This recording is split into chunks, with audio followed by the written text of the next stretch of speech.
News 42 Kannada.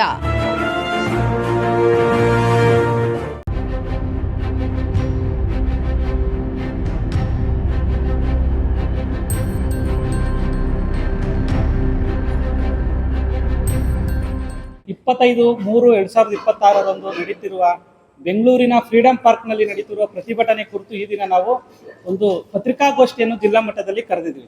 ಇದ್ರ ಪ್ರಾಸ್ತಾವಿಕ ನುಡಿಗಳು ಹಂಚ್ಕೊಳ್ಳೋದು ಏನಪ್ಪ ಅಂದ್ರೆ ವಿಷಯ ಏನಂದ್ರೆ, ನಮಗೆ ಇತ್ತೀಚೆಗೆ ರಾಜ್ಯದಲ್ಲಿ ಚರ್ಚೆಗೆ ಗ್ರಾಸ್ ಆಗಿರೋ ಸುದ್ದಿ ಯಾವುದಪ್ಪ ಅಂದ್ರೆ ಒಳ ಮೀಸಲಾತಿ. ಅದರಲ್ಲಿ ಆಗಿರುವಂಥ ಪಕ್ಷಭೇದ ರಾಜಕೀಯವಾಗಿ ಮತ್ತು ನಮಗೆ ಅನ್ಯಾಯವಾಗಿರೋ ಕುರಿತು ಒಂದು ಪ್ರತಿಭಟನೆಯನ್ನು ಹಮ್ಮಿಕೊಂಡಿದ್ದೀವಿ.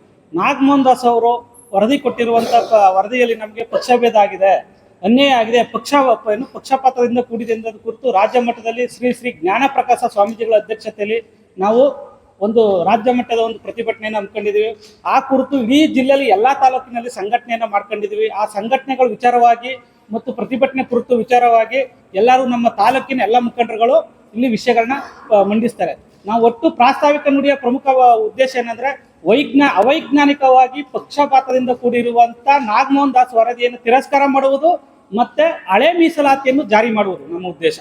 ಹಳೆ ಮೀಸಲಾತಿ ಜಾರಿ ಮಾಡುವುದು ಮತ್ತು ಅವೈಜ್ಞಾನಿಕ ತಿರಸ್ಕಾರ ಮಾಡುವುದು ನಮ್ಮ ಉದ್ದೇಶ ಆಗಿದೆ. ಇದನ್ನ ಕುರಿತು ನಾವು ರಾಜ್ಯ ಮಟ್ಟದ ಪ್ರತಿಭಟನೆಯನ್ನು ಹಮ್ಮಿಕೊಂಡಿದ್ದೀವಿ. ಇನ್ನು ಮಿಕ್ಕಿತ್ತು ಎಲ್ಲರೂ ತಾಲೂಕು ಮಟ್ಟದ ಮತ್ತು ಹಿರಿಯ ಮುಖಂಡರುಗಳು ಇದನ್ನ ನಮ್ಮಿಂದ ಚರ್ಚೆ ಮಾಡ್ತಾರೆ.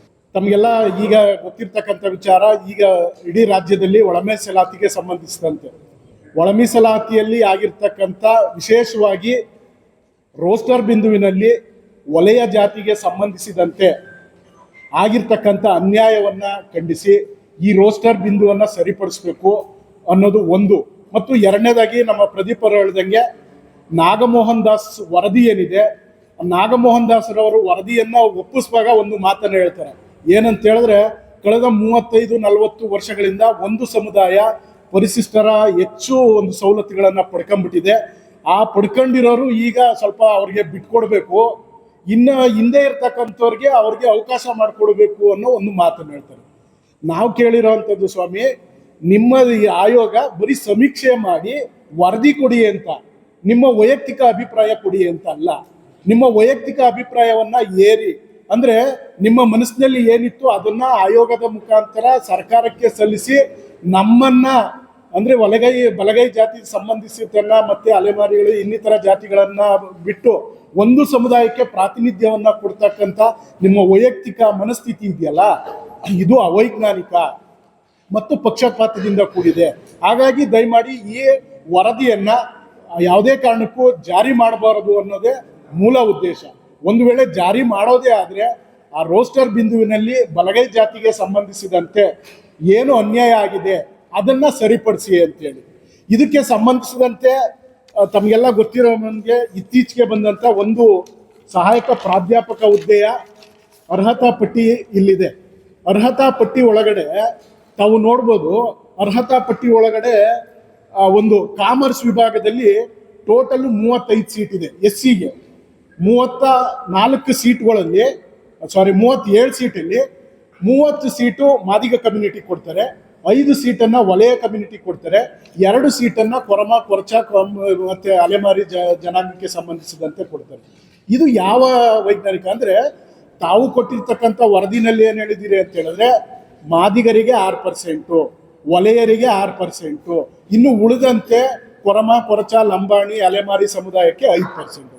ತಾವು ಒಂದು ಸಾಮಾನ್ಯವಾಗಿ ಯೋಚನೆ ಮಾಡೋದಾದ್ರೆ 6% ಸಮ ಅನ್ನೋದಾದ್ರೆ ಅವ್ರಿಗೆ 30 ಸೀಟ್ ಅಂತ ಕೊಟ್ಟಿರ್ತಕ್ಕಂಥದ್ದು ನಮಗೂ 30 ಸೀಟ್ ಬರಬೇಕು.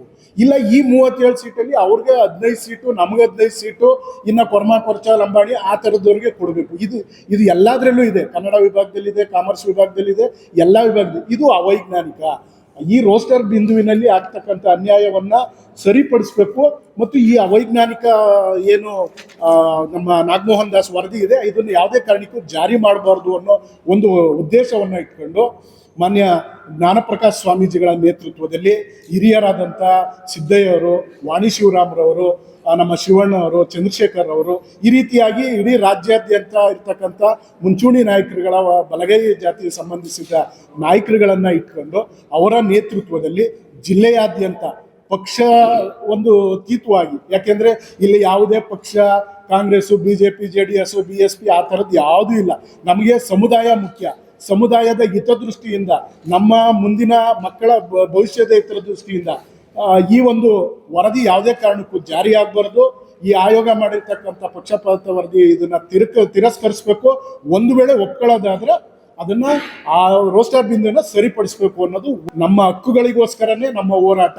ಬೇರೆ ಯಾವ ಸಮುದಾಯದ ವಿರುದ್ಧ ಅಲ್ಲ, ಯಾವ ಜಾತಿಯ ವಿರುದ್ಧನೂ ಅಲ್ಲ. ನಮ್ಮ ಹಕ್ಕು ನಾವು ಯಾಕೆಂದ್ರೆ ನಾವು ಕೇಳ್ತಾ ಇರ್ತಕ್ಕಂಥದ್ದು ಡಾಕ್ಟರ್ ಬಾಬಾ ಸಾಹೇಬ್ ಅಂಬೇಡ್ಕರ್ ಕೊಟ್ಟಿರ್ತಕ್ಕಂಥ ಮೀಸಲಾತಿನ. ನಮಗೆ ಬೇರೆ ಯಾರೋ ಕೊಟ್ಟಿರ್ತಕ್ಕಂಥ ಅವೈಜ್ಞಾನಿಕ ಮನಸ್ಥಿತಿ ಇಟ್ಕೊಂಡು, ಯಾವುದೋ ಪಕ್ಷಪಾತದಲ್ಲಿ ಇಟ್ಕೊಂಡು ಯಾವುದೋ ಒಂದು ಸಮುದಾಯವನ್ನ ತುಳಿತಕ್ಕಂಥ ಕೆಲಸ ಮಾಡಿರ್ತಕ್ಕಂಥ ಆಯೋಗದ ಸಮೀಕ್ಷೆ ನಮಗೆ ಬೇಡ. ಆಯೋಗದ ವರದಿ ಬೇಡ. ಆಯೋಗ ಯಾವುದೇ ಕಾರಣಕ್ಕೂ ಜಾರಿಯಾಗೋದು ಬೇಡ. ಆ ನಿಟ್ಟಿನಲ್ಲಿ ನಮ್ಮ ಹೋರಾಟ ಇದು ಯಾವುದೇ ಕಾರಣಕ್ಕೂ ಮುಂದುವರಿಬಾರ್ದು. ಒಂದು ವೇಳೆ ಸರ್ಕಾರ ಇದನ್ನ ಮೀರಿ, ಯಾವುದೇ ಸರ್ಕಾರಗಳಾಗಿರ್ಬೋದು, ಮುಂದುವರೆದ್ರೆ ಖಂಡಿತವಾದಂಥ ಒಂದು ಪಶ್ಚಾತ್ತಾಪವನ್ನು ಯಾವುದೇ ಸರ್ಕಾರಗಳಾಗಲಿ ಖಂಡಿತವಾಗೂ ಅನುಭವಿಸುತ್ತೆ. ಅದು ಮುಂದಿನ ಚುನಾವಣೆಗಳಲ್ಲಾಗ್ಬೋದು ಅಥವಾ ಬೇರೆ ಇನ್ನಿತರ ಹೋರಾಟಗಳಲ್ಲಾಗ್ಬೋದು. ಅದು ಖಂಡಿತ ಅದರ ಪಶ್ಚಾತ್ತಾಪ, ಅದರ ಎಫೆಕ್ಟನ್ನು ಅನುಭವಿಸ್ಬೇಕಾಗುತ್ತೆ ಅನ್ನೋ ಒಂದು ಎಚ್ಚರಿಕೆಯನ್ನು ಈ ಮೂಲಕ ಸರ್ಕಾರಕ್ಕೆ ನೀಡ್ತಾ ಇದ್ದೀವಿ. ಏನು ನಾವು ದಿನಾಂಕ 25/3/26ರಂದು ಫ್ರೀಡಂ ಪಾರ್ಕ್ನಲ್ಲಿ ಬೃಹತ್ ಸಮಾವೇಶ, ಪ್ರತಿಭಟನಾತ್ಮಕ ಸಮಾವೇಶವನ್ನು ಹಮ್ಮಿಕೊಂಡಿದೆ. ಮೀಸಲಾತಿ ವಿರುದ್ಧ ನಮಗೆ ಅವೈಜ್ಞಾನಿಕವಾಗಿ ಆಗಿರುವಂಥ ಒಂದು ತಾರತಮ್ಯ ಮೀಸಲಾತಿಯ ವಿರುದ್ಧ ನಾವು ಒಂದು ಬೃಹತ್ ಪ್ರತಿಭಟನಾ ಒಂದು ಕಾರ್ಯಕ್ರಮವನ್ನು ನಮ್ಮ ಜ್ಞಾನ ಪ್ರಕಾಶ್ ಸ್ವಾಮೀಜಿ ಮತ್ತು ಇತರರ ಮುಖಂಡತ್ವದಲ್ಲಿ ವಹಿಸ್ಕೊಂಡು ಅದಕ್ಕೆ ರಾಮನಗರ ಜಿಲ್ಲೆಯಿಂದ ಒಂದು 10,000 ಜನ ಒಡಕ್ಕೆ ಪ್ರಯತ್ನ ಪಟ್ಟಿದ್ದೀವಿ. ಅದರಲ್ಲಿ ನಮ್ಮ ಚನ್ನಪಟ್ಟಣದಿಂದ ಒಂದು 3,000 ಜನ ಓಡಿಸುವಂಥ ಕೆಲಸಗಳನ್ನು ನಾವೀಗ ಆಲ್ರೆಡಿ ಮಾಡಿದ್ದೀವಿ. ಒಂದು 50 ಬಸ್ಸು, ಊಟದ ವ್ಯವಸ್ಥೆ, ಹಾಗೂ ಬಂಟಿಂಗ್ಸು ಮ್ಯಾನಸ್ ಇವನ್ನೆಲ್ಲ ಮಾಡ್ಕೊಂಡಿದ್ವಿ. ಹಾಗಾಗಿ ರಾಮನಗರದಲ್ಲೂ ಸಹ ಆ ಥರ ಮಾಡಿ ಆಮೇಲೆ ಹೆಚ್ಚಿನ ಎಲ್ಲ ವಿಚಾರಗಳನ್ನು ನಮ್ಮ ಕೋಟೆ ಕುಮಾರ್ ಹಾಗೂ ನಮ್ಮ ಪ್ರದೀಪ್ರವರು ಮಾತಾಡಿರ್ತಾರೆ. ಅದರಿಂದ ನಾನು ಹೆಚ್ಚೇನು ಮಾತಾಡಲ್ಲ. ಈ ಪ್ರತಿಭಟನೆಯನ್ನು ಯಶಸ್ವಿಗೊಳಿಸಿ ಆಮೇಲೆ ಇದರಲ್ಲಿ ಅದು ಅನುಷ್ಠಾನಗೊಳ್ಳಲಿಲ್ಲ ಅಂದರೆ ಈ ಪ್ರತಿಭಟನೆ ಮುಂದಿನ ದಿನಗಳಲ್ಲಿ ಇನ್ನೂ ಉಗ್ರವಾಗಿ ಪರಿಣಮಿಸ್ತದೆ ಅಂತ ಈ ಮೂಲಕ ನಾವು ಸಂಬಂಧಪಟ್ಟವ್ರಿಗೆ ಎಚ್ಚರಿಕೆ ಕೊಡ್ತಾ ಇದ್ದೀವಿ. ನಾಗಮೋಹನ್ ದಾಸ್ ವರದಿಯನ್ನು ಸಂಪೂರ್ಣವಾಗಿ ತಿರಸ್ಕರಿಸಿ ಏನು ಹಿಂದೆ ಇದ್ದಂಥ ಮೀಸಲಾತಿಯನ್ನೇ ಜಾರಿ ಮಾಡಬೇಕಂತೇಳಿ ಏನು ನಮ್ಮ ರಾಜ್ಯ ನಾಯಕರುಗಳು ಇದಕ್ಕೆ ಎಲ್ಲ ಕೂಡ ಒತ್ತನ್ನು ಕೊಟ್ಟಿದ್ದಾರೆ.